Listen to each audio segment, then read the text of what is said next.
Hello, on se retrouve pour une vidéo aujourd'hui de formation à la rédaction web SEO. Autrement dit, comment tu rédiges une page web. Je te l'ai fait dans une précédente vidéo avec ChatGPT, comment tu utilises ChatGPT pour créer la structure et rédiger à ta place. Là, on va plus voir quels sont les prérequis et les obligatoires à avoir dans une page web pour que ça se positionne en référencement, donc en SEO sur Google. Par exemple, on va parler d'introduction, de maillage interne, d'encre de lien, de type de contenu, de données structurées, bref, il y a énormément de valeur. Et cette vidéo, je vais te la faire en deux parties. Donc ce sera une formation partie 1 et partie 2. Là, on est dans la partie 1. Et la semaine prochaine, il y a la partie 2 qui sort du coup. Donc la rate pas non plus. Et pour pas la rater, et si t'aimes bien toutes mes petites vidéos, pense à t'abonner et à mettre la petite cloche. On est parti direct, il y a full valeur ajoutée, n'hésite pas à prendre des notes. Et si tu veux, je pourrais même t'envoyer la checklist de rédaction d'une page web si tu me contactes sur Instagram ou sur YouTube directement. Allez, c'est parti. Alors, objectif, montrer toutes les guidelines de comment on rédige une page SEO de A à Z et surtout, en fait, toute la structure et tout ce qu'il y a à intégrer dans une page pour que ce soit une très bonne page, bien comprise par Google et qui puisse à la fois comprendre la thématique, le sujet et référencer cette page aussi. C'est tout l'intérêt de la rédaction web, qui puisse référencer cette page et vous permettre d'atteindre le top pour les mots-clés que vous visez sur Google, directement, dans le référencement. Très rapide, en gros, là, j'avais pris l'exemple d'un site d'assurance. Du coup, c'est contextualisé et tous les exemples qu'on verra ensemble, ce sera des exemples liés à l'assurance. Donc, avec notamment le Lynx, Lovis, Uncle, Leco. Bref, c'est plein d'assureurs différents et de l'assurance principalement habitation. L'objectif, c'est de voir toute l'optimisation sémantique autour de l'assurance habitation dans l'exemple, comment se positionner sur ce mot-clé, comment faire comprendre à Google qu'on est expert sur ce sujet, sur cette thématique, et que en fait, notre contenu, la page qu'on va créer sur le sujet de l'assurance habitation, là pour cet exemple-là, pourquoi nous, on est expert, pourquoi on mérite d'être dans le top sur Google, pourquoi notre contenu a plus de valeur que les autres, et pourquoi il doit être mis en avant, tout simplement. Dans la partie sémantique, il va y avoir toute la réflexion au niveau du site, la réflexion de l'arborescence, comme on appelle ça. Et en fait, ça va être les différents liens entre les pages. Donc typiquement, quand on creuse un sujet, et c'est partout pareil, que ce soit dans les cours, etc., on va toujours dégrossir la première partie, contextualiser, etc. Et ensuite, on ira creuser les sujets plus spécifiquement au fur et à mesure. En fait, un site web, c'est exactement pareil. On va avoir la première page qui va parler de l'assurance habitation dans sa globalité, de façon plus générique. Et donc, ça va être la page mère, on appelle ça comme ça. Ça va être la page mère qui va viser le mot-clé assurance habitation. Et ensuite, on aura des pages filles qui seront des pages qui viendront creuser des points très spécifiques, bien plus précis, autour de l'assurance habitation. Et en fait, en réfléchissant comme ça, vous allez aussi très vite comprendre comment sont faits les sites et avec notamment les catégories, par exemple. On va avoir des catégories de produits, on va avoir les produits en dessous, et après on va avoir les accessoires ou les sous-produits. C'est exactement la même chose. Et donc là, pour l'assurance habitation, on a assurance habitation, ensuite étudiant, propriétaire, locataire, famille, et après on va avoir par exemple tous les sinistres, ce genre de choses. Mais on va creuser au fur et à mesure. Il faut bien noter aussi, c'est l'intention de requête. En fonction de ce que vous allez taper, l'utilisateur qui cherche ça va attendre un type de résultat. Donc par exemple, comment réparer iPhone? En fait, la personne, elle va pas chercher une énorme page qui explique tout, forcément. Si tu peux l'avoir dans un mini paragraphe qui répond exactement à comment réparer ton iPhone, bah en fait, c'est ce qui va être pris par Google et c'est ce qui va être mis en avant dans ce qu'on appelle les snippets. Le snippet, c'est le premier résultat en position 0, comme on le voit là. Et là, tu vois, sur comment réparer iPhone, vous pouvez bénéficier d'un service après-vente, etc. Google estime que c'est la meilleure réponse qu'il y a sur le sujet. En fait, ces snippets, c'est intéressant de toujours les regarder sur les mots-clés que vous visez parce que c'est exactement ce que Google attend. Et en fait, vous pouvez reprendre et améliorer la réponse de votre concurrent. Et en faisant ça, en gardant un petit paragraphe qui répond parfaitement à cette question-là, vous allez pouvoir prendre sa place aussi au fur et à mesure. Toujours faire une étude aussi de Google. Position 0, en soi, là, tu reprends son texte, tu l'améliores un petit peu. Tu vois, il y a des mots qui peuvent être un peu parasites, etc., qui n'ont pas de valeur ajoutée. Par exemple, tu en fais une liste numérotée avec les différentes étapes. Ça peut être des façons d'améliorer la réponse et en fait de prendre sa place. Donc en fait, c'est toujours intéressant de regarder ce qui se fait, de reprendre à sa sauce, modifier le format par exemple, etc. Et en fait, au fur et à mesure, en itérant de la sorte, il y a une grande possibilité de rentrer dans les snippets. En fait, vraiment, les snippets, c'est basé sur le contenu et pas du tout sur toute la partie autorité, etc. Donc en fait, c'est plus facile aussi d'arriver en position 0 sur un sujet que d'arriver en position 1 et de rester en position 1. Parce que là, il y a du backlinks, du trafic, il y a plein d'autres facteurs qui rentrent en ligne de compte. Donc, on passe sur la partie recherche de mots-clés. Déjà, ce qu'il faut savoir, c'est un mot-clé principal. Donc, le mot-clé concurrentiel sur lequel tu veux te positionner, c'est une page. Il y a un outil qui s'appelle 12page.com ou .fr, je sais plus, je crois que c'est celui-ci. Vous pouvez mettre 2 mots-clés et savoir si ça nécessite de créer 2 pages ou si vous pouvez fusionner et faire une seule page qui touche les 2 mots-clés. Mais la plupart du temps, un mot-clé principal, c'est une page, un article. C'est vraiment ce qu'il faut réfléchir, c'est exactement la même chose qu'un paragraphe, c'est une idée. Dans la rédaction, c'est tout le temps les 2 grandes règles qu'on va avoir dans la rédaction web. Et du coup, en parallèle de ce mot-clé principal, on va avoir des mots-clés secondaires. Et ces mots-clés secondaires, en fait, c'est les mots-clés qui vont permettre d'améliorer la compréhension sémantique de Google de ta page web pour savoir que tu parles de tel ou tel sujet. Donc typiquement, pour trouver ça, on peut aller directement sur Google et aller voir les recherches associées. En anglais, c'est People Also Ask. Et en fait, là, tu vas avoir plein d'idées de mots-clés en lien directement avec ton mot-clé principal. Et c'est Google qui te donne ces informations-là. Donc, si c'est Google qui te donne ces informations-là, c'est parce qu'il estime que ces mots-clés sont aussi les plus pertinents en rapport avec le mot-clé que tu as tapé à la base. Faut absolument utiliser un maximum toutes les données que Google vous fournit. Parce qu'en fait, juste en utilisant le moteur de recherche Google, vous allez avoir un max d'infos. Et il y a beaucoup de personnes qui n'utilisent pas et qui vont aller utiliser des outils payants, etc. Mais en fait, au final, tu n'as pas besoin de payer 1 milliard d'outils ou même SEMrush, techniquement, n'est pas forcément nécessaire pour faire de la rédaction web de qualité et se positionner dans le top. Parce que Google, encore une fois, te donne beaucoup d'idées de mots-clés. Donc, tu as les recherches associées. À côté des People Also Ask, on va aussi avoir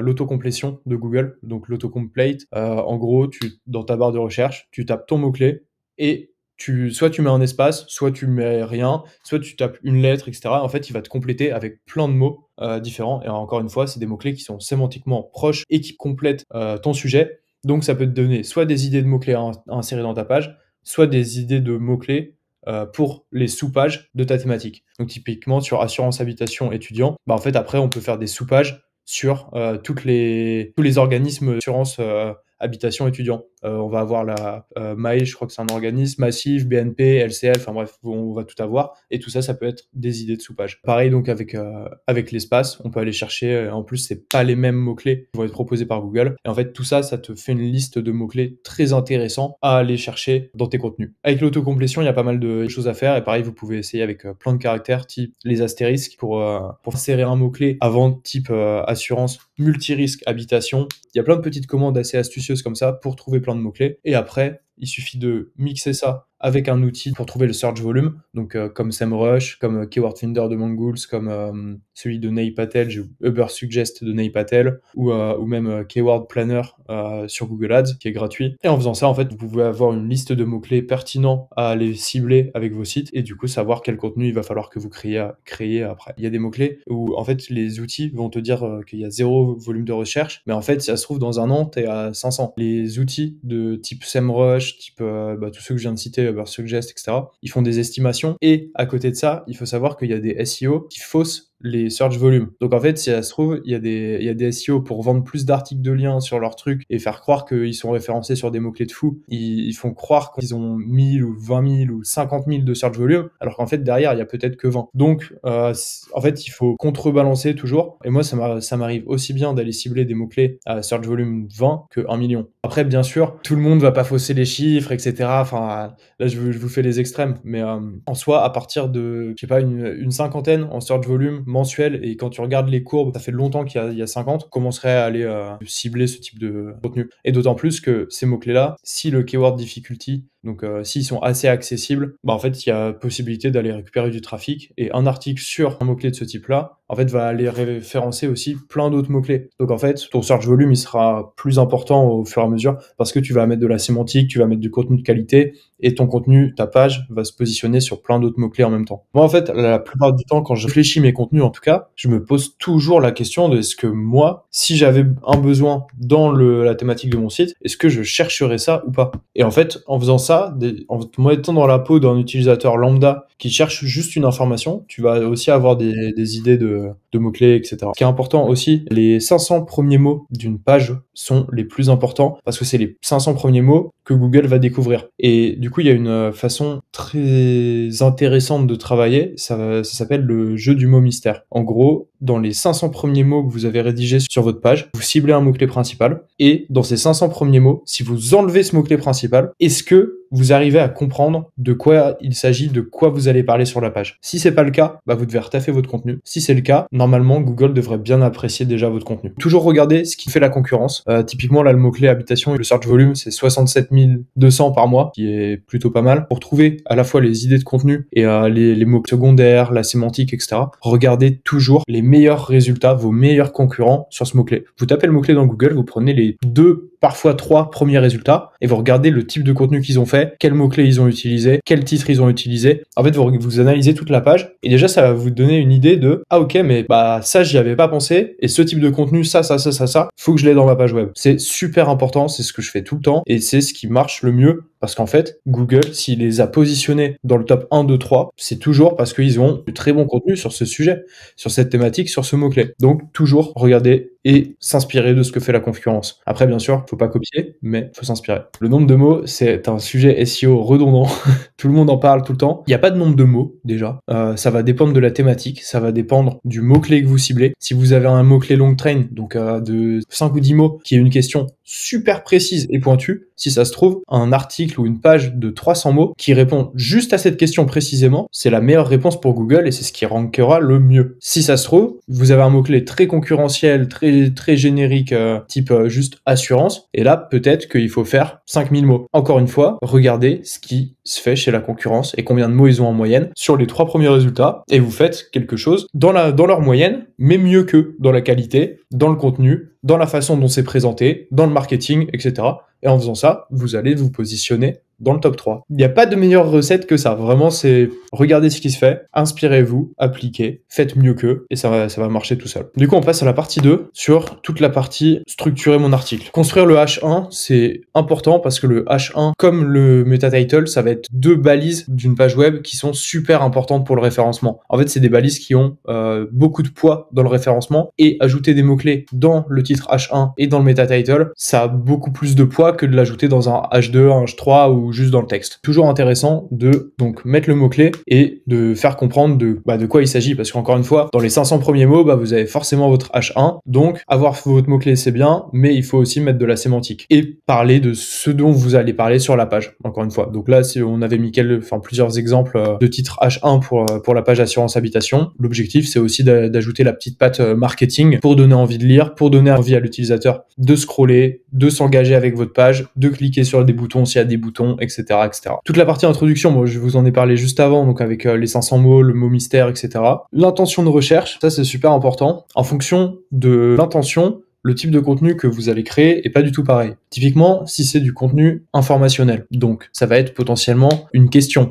Exemple, comment résilier une assurance habitation? Toute la page sera beaucoup plus informationnelle. On définira peut-être ce que c'est qu'une assurance habitation, les différents types de contrats, toutes les problématiques liées à la résiliation, tous les petites clauses qu'il y a pu avoir dans le contrat. En fait, tout le contenu sera très informationnel et on essaiera d'aiguiller, de guider un maximum l'utilisateur. À côté de ça, par contre, si le mot-clé c'est devis assurance habitation, là tout de suite il y a une connotation beaucoup plus commerciale achat. Et en fait dans la page devis assurance habitation, il y aura certainement même beaucoup moins de contenu informationnel. Et par contre il y aura peut-être beaucoup plus de contenu type un widget avec un formulaire et un devis en ligne sur lesquels les gens peuvent cliquer, interagir, etc. Ce sera beaucoup plus ce genre de choses parce que ce que les gens attendent comme type de contenu, c'est beaucoup plus ça, amener vers la conversion, amener dans le tunnel d'achat, faire parler des marques, etc., etc. Donc, répondre à l'intention utilisateur, c'est super important. En fait, c'est même primordial aujourd'hui. Si vous faites pas ça, faut pas s'étonner que vos pages ne se positionnent pas sur Google. Si vous ratez l'intention utilisateur, c'est sûr que vous arriverez pas à vous référencer et à référencer toutes les pages de votre site. À côté de ça, du coup, il y a des outils comme SEMrush qui définissent l'intention par rapport à un mot-clé, mais il n'y a pas de meilleure façon de comprendre l'intention utilisateur que de regarder ce qui marche sur Google pour ce mot-clé. Donc, les 3 premiers résultats. Si dans les les 3 premiers résultats, il y a que des explications, questions-réponses, etc., c'est de l'informationnel, vous devez faire pareil. Si sur Google, quand vous tapez votre mot-clé, il y a que de la vidéo, tuto, etc.,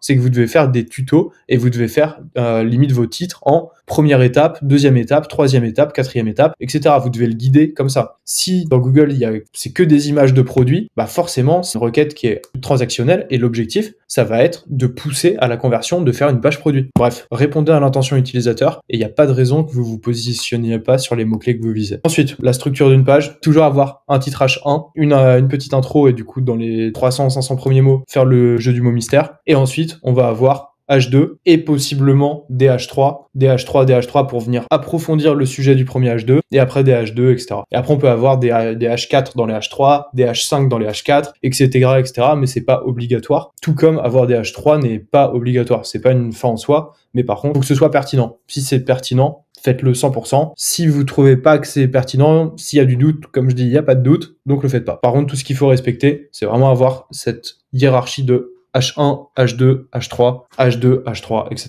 etc. En fait, dans les autres questions posées, donc c'est un bloc que vous avez sur Google par rapport aux mots-clés, c'est des FAQ qu'il faut la plupart du temps, si elles sont sur Google, faut que vous les intégriez dans votre contenu. Parce qu'en fait, c'est des questions qui sont directement liées à votre mot-clé principal, il faut que vous les intégriez et il faut que vous apportiez la réponse. Et plus la réponse est courte et précise, mieux c'est, et plus ça aura d'impact, et plus vous aurez de chance aussi d'arriver en position 0 sur la question, donc sur le mot-clé lié à la question. Tac, et en plus, vous pouvez vous inspirer des réponses qu'il y a déjà par rapport à ces questions quand vous cliquez dessus. Et ça, c'est plutôt sympa. Et encore une fois, le duplicate content est interdit. Pensez bien à soit tout paraphraser, soit vraiment reprendre et refaire votre vraie réponse, l'améliorer, la marketer, etc. J'espère que tu as apprécié ce premier tuto de la formation SEO de rédaction web. On se retrouve la semaine prochaine, donc dimanche prochain à midi pour la partie 2, dans laquelle on va voir le maillage interne, le positionnement des mots-clés, la mise en forme, les types de contenus, etc. Pour pas la rater, pense à t'abonner, à mettre la petite cloche. Allez, ciao!